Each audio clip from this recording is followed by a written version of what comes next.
अस्सलाम वालेकुम जी। जब नाश्ते में कुछ यूनिक खाने का दिल कर रहा हो और किचन में सामान भी कम हो तो सिर्फ आटा, प्याज और घी से तैयार करें बहुत ही मज़ेदार, मुनफरिद और क्रिस्पी पराठे। तो आइए सीख लेते हैं हम इसे किस तरह से तैयार करेंगे। तो जी सबसे पहले हम पराठों के लिए आटा गूंद लेंगे। इसके लिए एक बाउल भर के हम मैदा डालेंगे। अच्छा, मैं मैदे से बना रही हूँ ये पराठे, आप चाहे तो आप गंदम के आटे से भी बना सकते हैं। अब हम इसमें ऐड करेंगे नमक हाफ टी स्पून, साबुत ज़ीरा हाफ टी स्पून, अजवाइन 2 पिंच के जितनी, 2 टेबल स्पून हम इसमें घी ऐड करेंगे।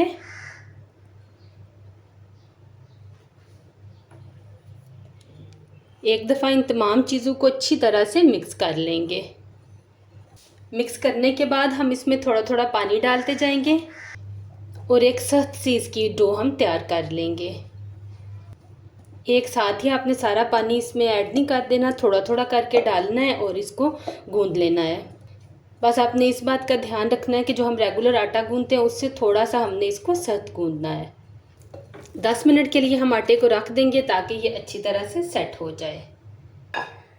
अब बारी आती है फिलिंग की। इसके लिए हम लेंगे एक अदद प्याज बड़े साइज़ का और इसको बिल्कुल फाइन इस तरह से काट लेंगे। अब हम इसके ऊपर थोड़ा सा नमक डालेंगे, तकरीबन हाफ टी स्पून के जितना, और इसको 5 मिनट के लिए रख देंगे।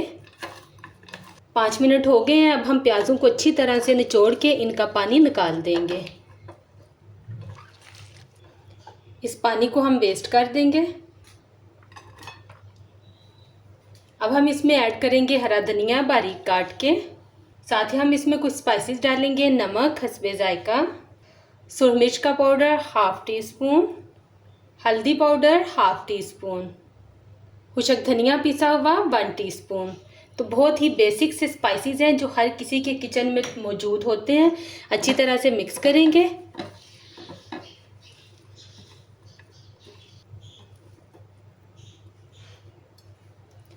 तो यहाँ पे स्टफिंग हमारी तैयार है। आटा हमारा यहाँ पे सेट हो चुका है। अब हम क्या करेंगे, इसे इक्वल साइज के पेड़ों में डिवाइड कर लेंगे। यहाँ पे हमने इसके 5 पेड़े बना लिए हैं। अब हम क्या करेंगे, 1 बाय 1 करके इसकी एक बड़ी सी रोटी बेल लेंगे। तो यहाँ पे हमने 5 रोटियों को बेल लिया है। बेलने के बाद हम इसके ऊपर लगाएंगे घी।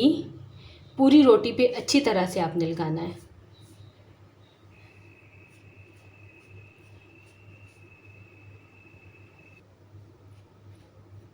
घी लगाने के बाद हम इसके ऊपर थोड़ा सा हरा धनिया डालेंगे। हरा धनिया डालने के बाद हम इसके ऊपर खुशक मैदा लगा देंगे। खुशक मैदा लगाने के बाद दूसरी रोटी इसके ऊपर रखेंगे और सेम प्रोसेस दोबारा से करेंगे। इसी तरह से हम 1 बाय 1 करके 5 रोटियां ऊपर नीचे रखते जाएंगे और घी लगाते जाएंगे। जी।